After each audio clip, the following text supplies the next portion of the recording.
মাদারীপুরে furniture প্রতারণার অভিযোগ। টেকেরহাটের জুই furniture mart থেকে ক্রয় করা ২টি আসবাবপত্রের নিম্নমানের রং এবং গ্যারান্টি ভঙ্গের অভিযোগ করেছেন কবিরাজপুর ইউনিয়নের নীলামপুরদিল বাসিন্দা মনির হাওলাদার। ২০২৪ সালের ডিসেম্বর মাসে তিনি ৭০,০০০ টাকা দিয়ে একটি অল চুকেজ এবং একটি আলমারি ক্রয় করেন। দোকান কর্তৃপক্ষ জানায়, লেকার রং করতে ২০ থেকে ৩৫,০০০ টাকা পর্যন্ত খরচ হতে পারে। ক্যাশ মেমোতে লেখা ছিল আসবাবের ৩০ বছরের গ্যারান্টি এবং লেকার রঙের ওয়ারেন্টি, কিন্তু ১ বছর পূর্ণ হওয়ার আগেই আসবাবের রং নষ্ট হয়ে যায়, লেকার স্তর উঠতে থাকে এবং পণ্যে দাগ পড়ে।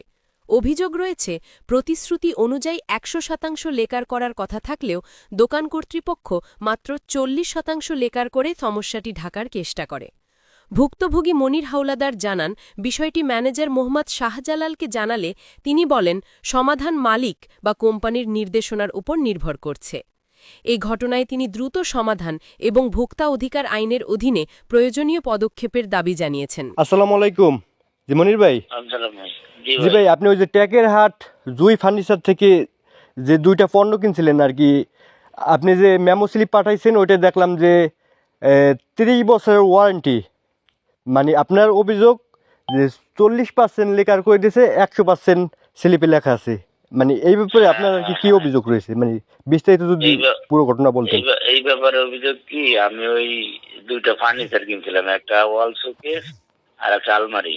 হ্যাঁ, তোর 70,০০০ টাকা ওইখানে বসে নগদে আমি দিয়ে আসছিলাম।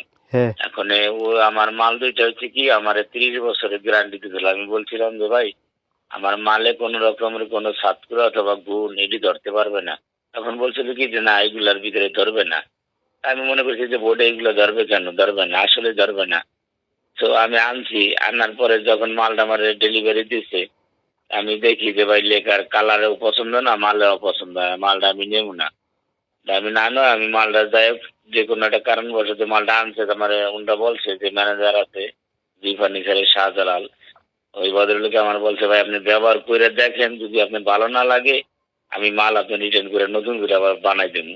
ওই পরিবেশটা আমি বাইরে বাসা আনছি মালটারে, আইনা ভাই ব্যবহার করতেছি। কালার আজকে 1 বছর হয় নাই, 1 বছর হইতে না হইতে আমার মনে করেন যে কালার ডিসকালার হয়ে গেছে। হ্যাঁ, ভিতরে ওই ছাত্রের মতন পড়তেছে। পরবর্তীতে আমি ওনাদেরকে জানাইছি, জানানোর পরে ওনারা আমারে সান্ত্বনামূলক একটা ট্রিটমেন্ট দিচ্ছে। দিলে কি হবে, পরবর্তীতে উনি একজন মিস্ত্রি নিয়ে আসছিল। আমি মিস্ত্রি জিজ্ঞাসা করছিলাম যে ভাই, এটা যদি পরিপূর্ণভাবে লেখার করে তাহলে কয় টাকা লাগে? বলছিল কি 35,০০০ টাকা। আমি তো আমি বলছি আবার যে না, অত লাগে না, সামথিং 20,০০০ টাকার মতন হইলে হয়ে যায় যদি 100% লেখার করে। এখন ঘটনা হচ্ছে কি ভাই, আমি ওই দোকানদারের সাথে আমি এইভাবে কথা বলে নিচ্ছি যে ভাই আমার 100% দিতে হবে, আপনি কয় টাকা নিবেন? তখন উনি বলছে যে আমি 100% দিব। আমি বলছিলাম যে আপনি মেমোর গাইড লিখে দেন যে এটা 30 বছরের গ্যারান্টি এবং কি আপনার 100% লেখার হইবে। আসলে সে তারা 100% লেখার আমার দেয় নাই ভাই, আমার দেশে 40%, 60% সে আমার দেয় নাই। তো আমি মানি নাই, এখন পর্যন্ত আমি মানি নাই। হ্যাঁ, আমি ওনাদের বলাই, পরবর্তীতে আমার সাথে অনেক একটু রাফ ব্যবহার করছে। বলতে কি আমি ওনাদের কথায় কষ্ট পাইছি বিধায় উনি আমার ট্রিটমেন্ট করার জন্য টাকা দেয়। কোথায় 40% কাজ আমি 100% চাইছি, আমার দেশে 40%। তারা তো এখানে লেখছে যে লেকার রঙের 30 বছর ওয়ারেন্টি, সেই ক্ষেত্রে এখন তো 1 বছর হয় নাই, সেই ক্ষেত্রে তারা কি রিপেয়ারিং করে দেবে না, কি বলে? না, এখন তারা আর ওইভাবে দিবে না। তারা আমারে বলতেছে করে নেওয়ার জন্য। তারা আমারে 2,000 টাকা পাঠাইছে আপনার এই পিছনে রং করার জন্য। তারা কিচ্ছু করে দেয় না। ওই আপনার আমার মেমোতে যা যা লেখা আছে এই ধরনের কোনো কিছুই তারা আমারে করে দেয় না। আর এই ধরনের কোনো কিছু পাই নাই। ওরা আমার সাথে জালিয়াতি করছে, ওরা আমার সাথে বাটপারি করছে ভাই। এখন আপনি কি চান এই ব্যাপারে? এখন আমি কি চাই বলতে, আমি ভোক্তা অধিকারের সুষ্ঠু একটা তদন্ত চাই। আসলে যে এরা যে ফল্ট করতেছে, এই জালিয়াতি যেন আর কারোর সাথে না করে, এমনকি আমার সাথে করছে, আমি আইনত বিচার চাই ভাই এটার। জি ধন্যবাদ ভাই।